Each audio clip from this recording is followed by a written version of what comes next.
All right, so welcome in PAD4232 students. We're going to go over a couple of things with this video.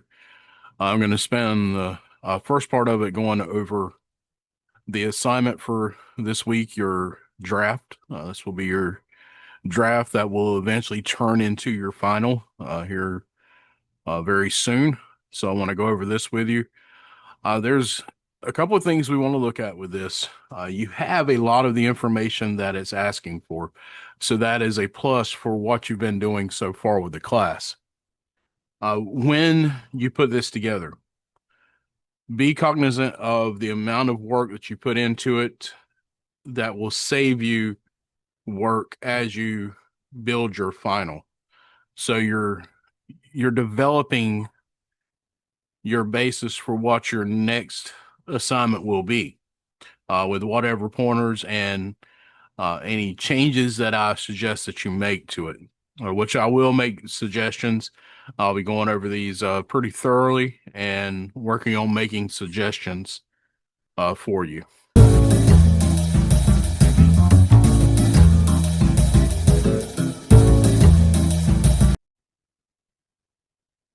The first thing we want to kind of get an idea about is, of course, what you're doing and where you're putting your information at.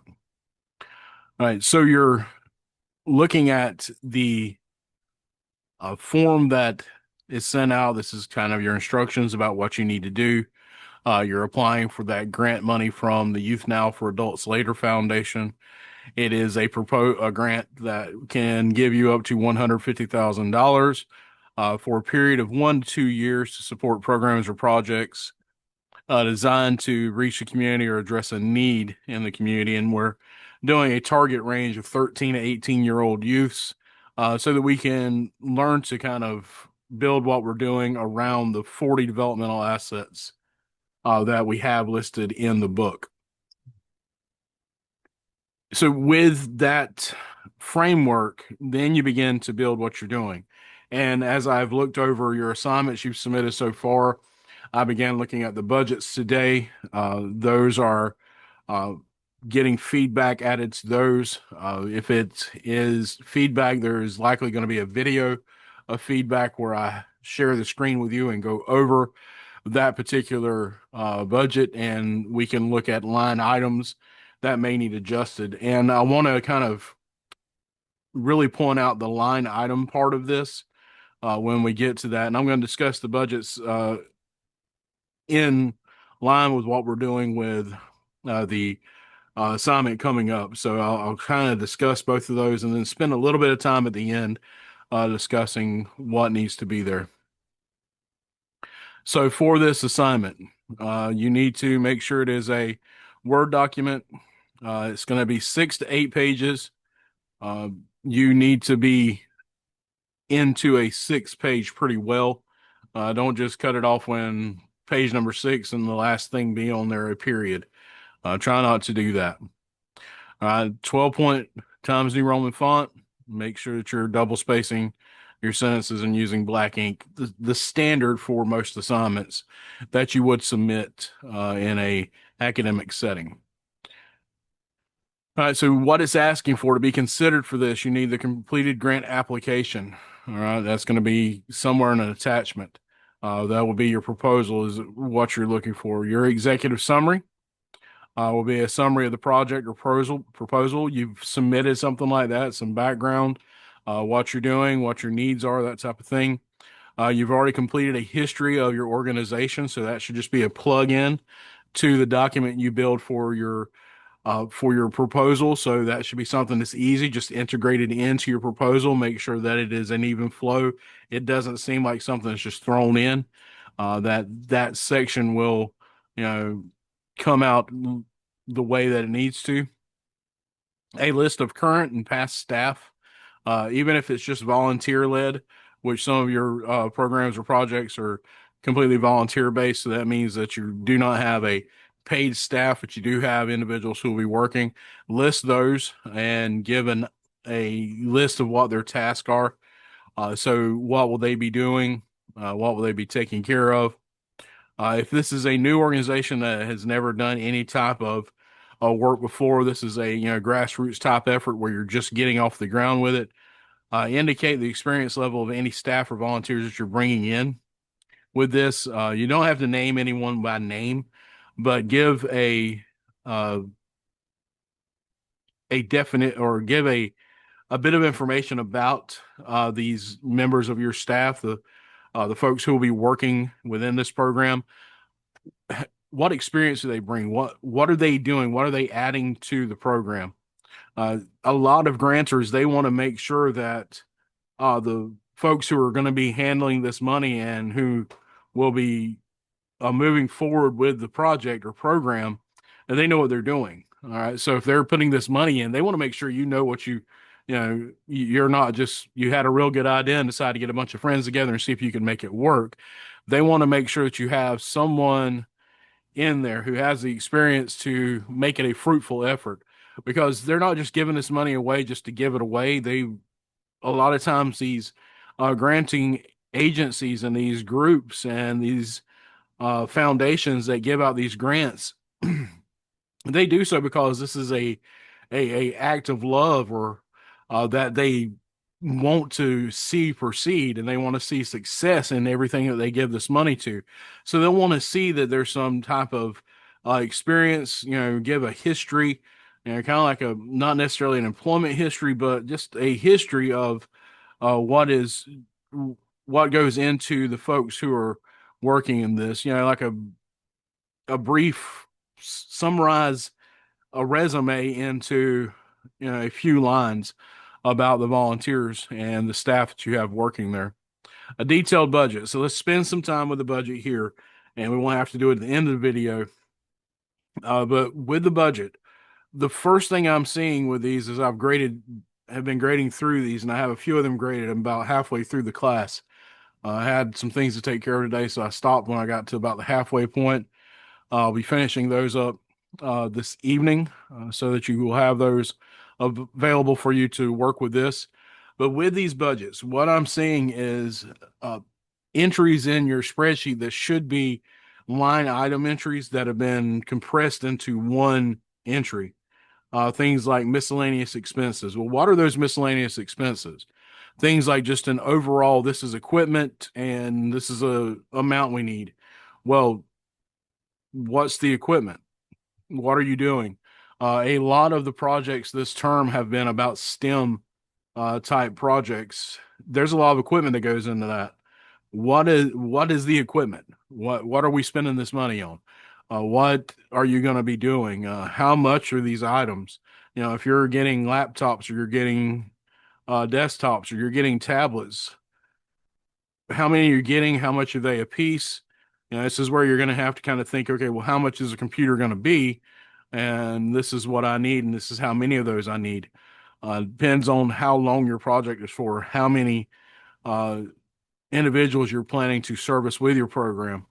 So kind of keep that in mind. You're a lot of the budget so far have had just a blanket statement of marketing and outreach. Explain that. I understand what it is, but give a little bit more detail. What is the marketing that you're doing? Are you buying ads in a newspaper? Are you doing Facebook, Instagram, those type of ads? Are you doing corner to corner outreach? Are you going to schools? What are you doing?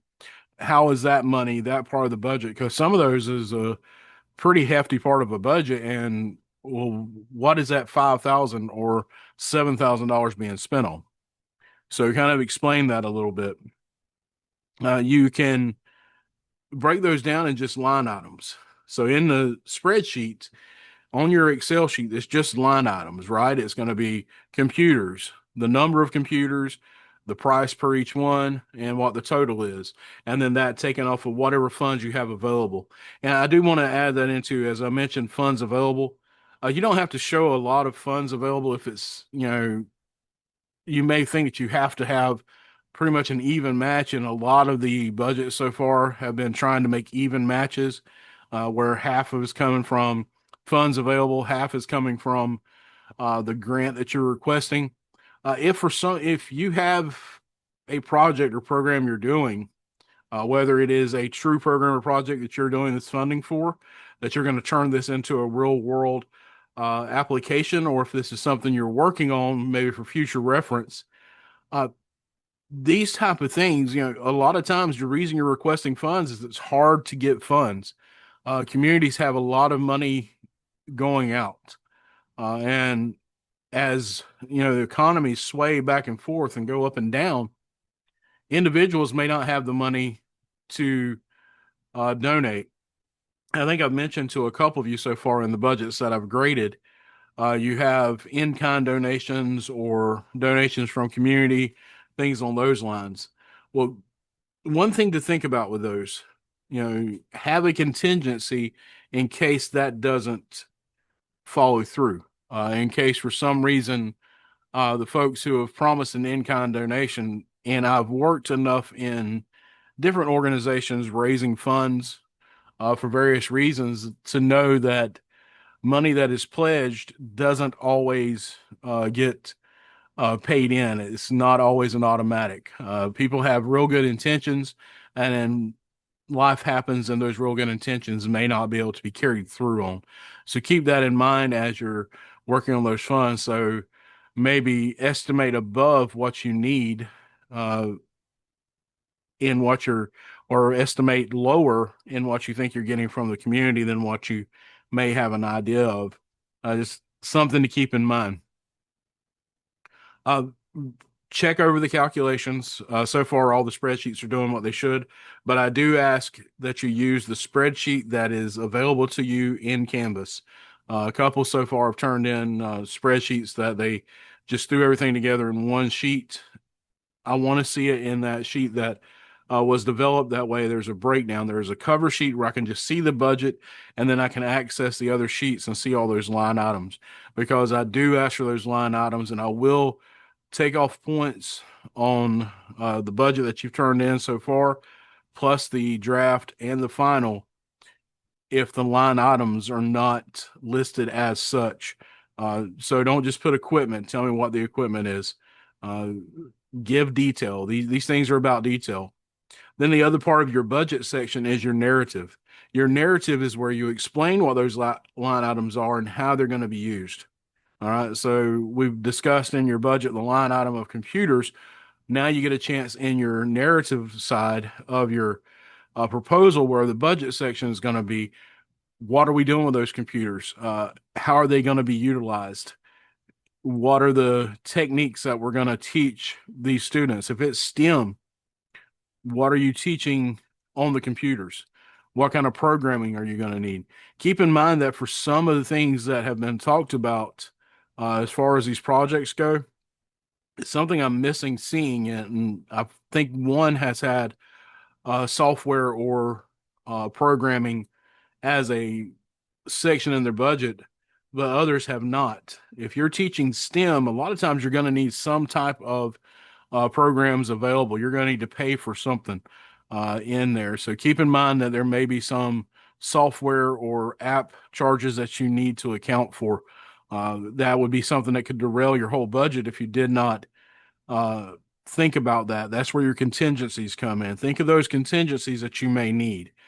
Think of things that you may have to spend money on that maybe did not come into mind. Detailed description of your needs that you wish to address. That was a needs section you did just recently. So make sure that you're adding that in. And now it's time to build upon that. You gave a quick overview. Some of you did real good. It was real extensive. You can just add that in. But give a good look at that. How are you going to monitor this? Explain what your monitoring will be of success. What will be your gauge of success? What are you looking at? Kind of a chance to look at what you're doing and look at it from a framework or a scaffold of this is where we want to be. This is how we're getting there, and this is how we're going to measure each step. What is our feedback? What is our data that we're going to get from this to show that it's successful, or that we need to continue doing what we do to make sure the success continues. Make sure that you put in some research you've done about what you're doing. The most foolhardy thing you can ever do is begin a program or project and not have done research about it. Even if it's an area front, back, up, down, whatever. You may be, an expert in a field, and you think, okay, well, I'll do this in the field that I'm an expert in. You still need to do research because someone has probably attempted to do something like this, and doing research will allow you to see maybe what some pitfalls you may not be able to foresee. Research is one part learning about what you're going to do and what'll help. The other part learning about what went wrong for other people. All right. So research can show you what not to do as well as what to do. So keep that in mind.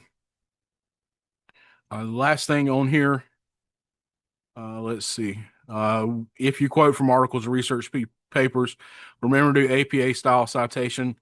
If you're using Word, most Word programs have citations setups in it that you can utilize. Just make sure you're abiding by the rules for the most current uh, edition of APA style, and then make sure you include a works cited page.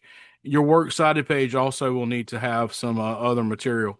When we get ready for the final draft, when we talk about it the beginning of next week, I will get into specifically what about tables and how to add those in, what you need to uh, information you need to give on those, how you will cite from those, and we'll do things a little different. You'll maybe use a couple of footnotes on some items just to make it easy and make sure that you have a page that shows those.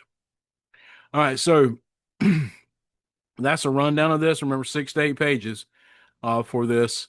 And then next week, we'll talk about the other submission items that you'll have to have. Uh, go ahead to get it in your mind. There will be a presentation component to this, a PowerPoint that you will do with the information that you have. You'll break it down into a few slides. So you'll need to condense once you build it, and then condense it into some slides to submit that. That will count as part of your grade, and you will do a voiceover with that, which is optional, but will take points away from your grade. So I guess technically not optional, but it doesn't destroy your grade if you do not do it. It's just a way to uh, make sure that you get everything in there, and you can do a record without video. It doesn't have to be video. It can just be your voice talking over the slides and what they need to do. And you don't need any really special equipment to do that, just as long as you have some way to record your voice with a PowerPoint presentation, and you can do that without a problem. All right, so I'm not going to tarry with this any longer. I want to make sure that you have plenty of time to work and not be watching me do videos the whole time, because you will have a couple of things to watch as far as your budget goes. So until the next video, until next week, stay safe, study hard. If you have any questions, reach out to me.